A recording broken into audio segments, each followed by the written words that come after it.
sur Iconoclasse, le podcast qui vous en apprend plus sur l'iconographie religieuse. Petit disclaimer, je suis encore étudiante et peut-être que ce que je dirai ne sera pas complet. Alors n'hésitez surtout pas à aller voir des expositions, visiter des monuments, aller à des conférences et surtout pour les étudiants, relisez vos cours et apprenez-les. Alors aujourd'hui, je vais vous parler de la représentation des saints dans l'iconographie en Europe. Très général à ce sujet.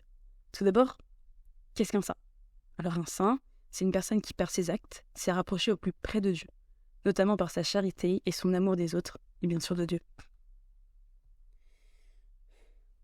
Ce type de vénération, c'est principalement partagé par les catholiques, les orthodoxes, et dans une certaine mesure par la communion anglicane et les luthériens. En fait, la plupart des cultes protestants réprouvent cette pratique, et elles considèrent que le culte des saints et des reliques, c'est une forme d'idolâtrie. Alors du coup, comment est-ce qu'on devient saint ? Eh bien, il faut être reconnu par l'Église comme catholique, comme saint, avant d'être canonisé. Mais avant, il faut un sacré nombre de paperasse et de temps pour que le dossier arrive à destination. Alors imaginons que vous voulez être reconnu comme saint.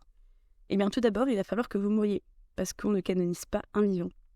Et pour canoniser, donc l'action de devenir saint et de rendre saint quelqu'un, il y a 3 critères. Petit 1, être mort en odeur de sainteté, entre guillemets. C'est-à-dire avoir eu un rayonnement spirituel après sa mort, c'est-à-dire en fait une réputation de sainteté qui doit être spontanée, durable, en croissance continue et généralisée. En gros, que vous soyez reconnu comme saint par tout le monde. Petit 2, il faut avoir des témoins qui attestent de votre martyre ou de votre vertu héroïque. En gros, des gens de votre entourage qui vous ont connu, qui disent que bah oui, vous êtes saint. Voilà. Et enfin, petit 3, un peu le plus compliqué, c'est d'avoir accompli au moins 2 miracles, que ce soit post-mortem ou durant votre vie. Donc en fait, pour l'Église catholique, reconnaître la personne comme sainte, ça revient à affirmer qu'elle se trouve dans la vie éternelle et en présence de Dieu. Elle devient alors un modèle et un frère ou une sœur aînée dans la foi pour tous les croyants. Et donc, en fait, les croyants ils peuvent la prier afin qu'ils intercèdent auprès de Dieu. Enfin bref, les saints, c'est un peu comme tes grands frères et grandes sœurs qui sont au paradis et qui te filent un coup de main quand on a besoin, quoi. Donc du coup, on en passe à qu'est-ce que c'est qu'un saint patron ? En fait, tout est dans le nom. C'est un saint qui protège ou qui, entre guillemets, patronise un endroit, un métier. Enfin bref, il peut y avoir un peu de tout. Et ça peut être dû au métier qu'exerçait le saint, à un miracle qui lui est lié, ou alors à une partie de sa vie. Par exemple, Sainte Rita, elle a vécu une vécu vraiment difficile.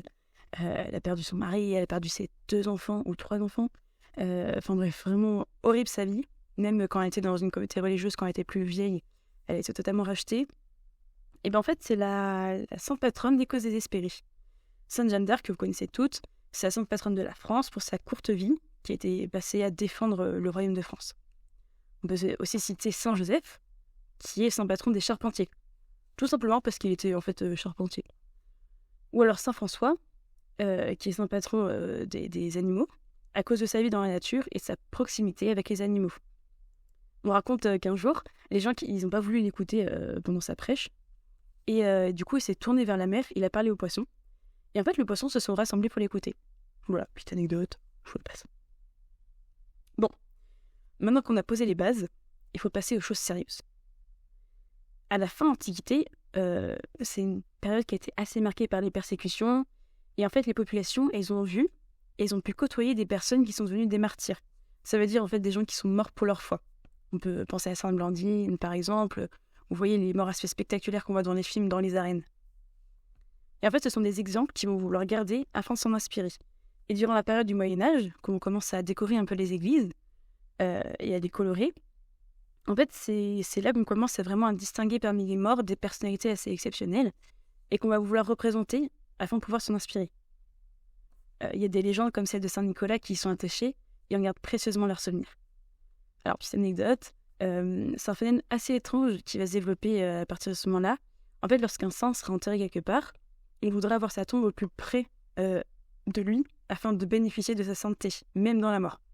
Et donc en fait, ça va entraîner des surcharges de cimetières et même on va mettre même dans un même tombeau plusieurs ossements.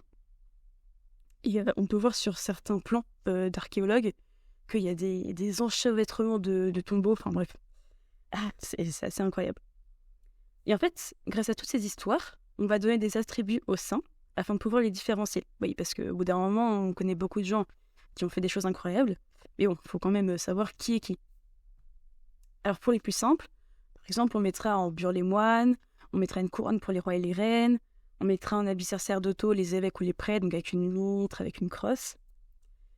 Mais ils auront tous une auréole. C'est une sorte de cercle lumineux autour de la tête, en fait.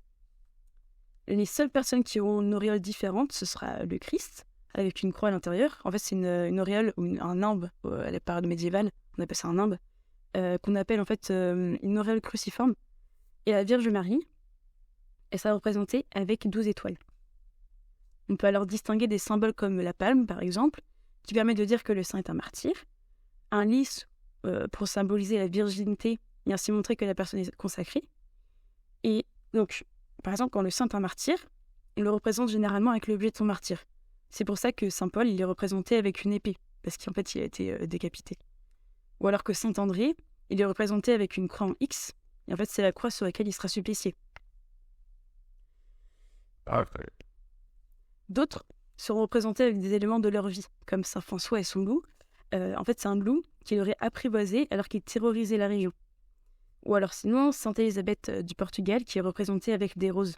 Ce sont celles qui remplacent miraculeusement les bourses qu'elle cachait dans son manteau quand elle est allée secourir les pauvres, alors que son mari lui avait formellement pas du tout autorisé justement de le faire, et qui lui a demandé avec autorité ce qu'elle faisait.